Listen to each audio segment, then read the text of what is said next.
अडीच महिन्यापूर्वी सावदा परिसरामधील एक 40-50 हजार ब्रॉस मुरुम चोरी झाल्याची तक्रार एका व्यक्तीने केली. त्याने त्याच्या संदर्भात सारे पुरावे दिले. JCBचा फोटो दाखवला, ट्रॅक्टर दाखवला, तो माणूस आहे, ऑडिओ दिला, व्हिडिओ दिला. हे सगळं करत असताना PSIने त्या संदर्भामध्ये म्हटलं की मी तक्रार घेणार नाही, हा रेव्हन्यूचा भाग आहे. मग रेव्हन्यू डिपार्टमेंटने तक्रार दिली पाहिजे म्हणून विधानसभेमध्ये मी हा प्रश्न डिसेंबरला विचारला आणि हा प्रश्न विचारल्यामुळे त्या PIची जीवावर आली. मग त्याने तरीही रेव्हन्यू डिपार्टमेंटकडून घेतलीच नाही तक्रार, तर म्हणे इरिगेशनचे पाहिजे. मग इरिगेशनवाल्यांनी तक्रार केली तरी इरिगेशनकडून फक्त अर्ज घेतला, टाळाटाळ केली FIR करण्यामध्ये. मग FIR केल्यानंतर आज 2.5 महिने झाले. त्याची चौकशीने पुरावे दिल्यानंतरही आणि म्हणून मी त्याला त्या ठिकाणी विचारायला गेलो की 2.5-3 महिने झाले या संदर्भामध्ये शासनाच्या मुरुमाची एवढी मोठ्या प्रमाणावर चोरी होते.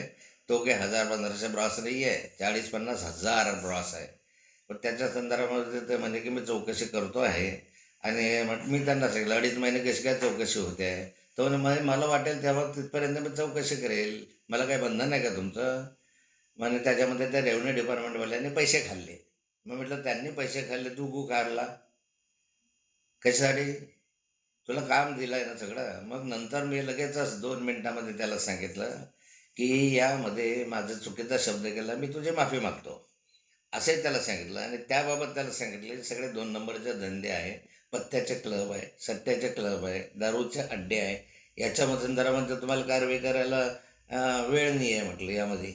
तर आता शेवटचा शब्द आहे की तुमचे हप्ते घेतात, तर ते हप्ते घेतात म्हणून अँटी करप्शनकडे जावं लागेल आणि त्यामध्ये कारवाई करावी लागेल.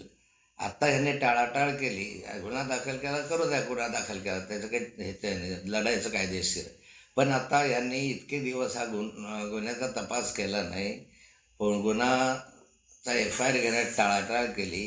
म्हणून मी स्वतः पोलीस प्राधिकरण, DG आणि अन्य वरिष्ठ अधिकाऱ्यांकडे या संदर्भामध्ये तक्रार करणार आहे. पोलीस प्राधिकरणाला पुराव्यानिशी दाखवणार आहे की यांनी किती याच्यामध्ये विलंब लावला आणि जाणीवपूर्वक केला आहे. आणि नंतर मी सावदा शहरामधल्या आणि त्या परिसरात पोलीस स्टेशनच्या अंतर्गत माझ्या साऱ्या नागरिकांना आवाहन करणार आहे की कोण्या ठिकाणी पोलिसांचे आपले दारूचे अड्डे आहे, मटक्याचे अड्डे आहे, ते मला कळवा. म्हणजे मग मी दररोज मीडियासमोर जाऊन त्या अड्ड्यांचे फोटो दाखवेल.